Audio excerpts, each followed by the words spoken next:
Finally, we are left with some consideration of what this all meant for the German Empire after 1871. It's important to realize that the unification of Germany completely reversed the settlement which was reached at the Congress of Vienna after the Napoleonic Wars in 1815. The balance of power that was established then was totally upset, as now a new and strong German Empire emerged right in the heart of Europe. There was now a weak Austro-Hungarian Empire, there was an embittered, very jealous, and vengeful France, and a new rival emerged that could potentially upset Britain's dominance of global affairs. However, Bismarck, having been quite content with the unification process and being content with the Germany that he had built, decided to go about trying to consolidate his gains rather than extend himself too far.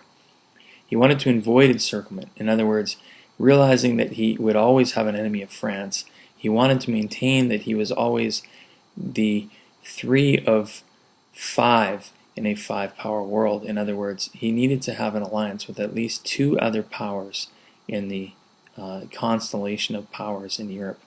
Realizing you can never have an alliance with France, Bismarck resolved themselves to consistently try to seek alliances with some combination of Britain, Russia, and Austria, and was able very skillfully to avoid encirclement by always making an ally of the Russians. His imperial ambitions were reached, and he consistently worked to try and isolate France from any potential allies in the rest of Europe. So if we look at the key factors in German unification, they're quite simple. Austria was unable to unify Germany because of a lack of allies, particularly Russia, their Holy Alliance ally in the years after the Napoleonic Wars and before the Crimean War.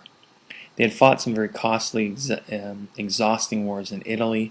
They had a very poor economy and very limited industry compared to Prussia, and there was a constant fear of nationalistic revolt because the German Austrians themselves were a minority, and most of the people within their territory were not Germans.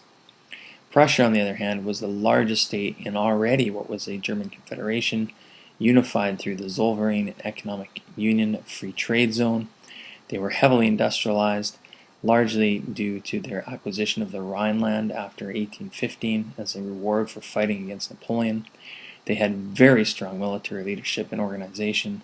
Bismarck played an essential role, and they had the ideology of nationalism strongly in their favor, especially in times of war, where most of the German-speaking Europeans rallied to the Prussians as the defenders of the German cause. Pretty big significance of this, especially when we consider that France was embittered, a new German constitution which was not democratic, meaning the liberals and socialists within Germany were not satisfied. This would create some problems later, as we'll see. Bismarck's diplomacy dominates Europe for the next 20 years until he's replaced. But Germany under Bismarck doesn't really seek a global empire, at least not until he's pushed to by a new Kaiser, Kaiser Wilhelm II, much later. But the balance of power at this time, you have to realize, was quite anarchic.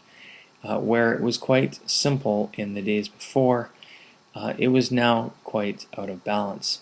Germany was easily the strongest power in Europe. Russia and France were now rearming. Austria-Hungary was in decline. Britain seemed quite content to be within splendid isolation. And Italy was still not yet satisfied, seeking to try and especially claim territory from Austria.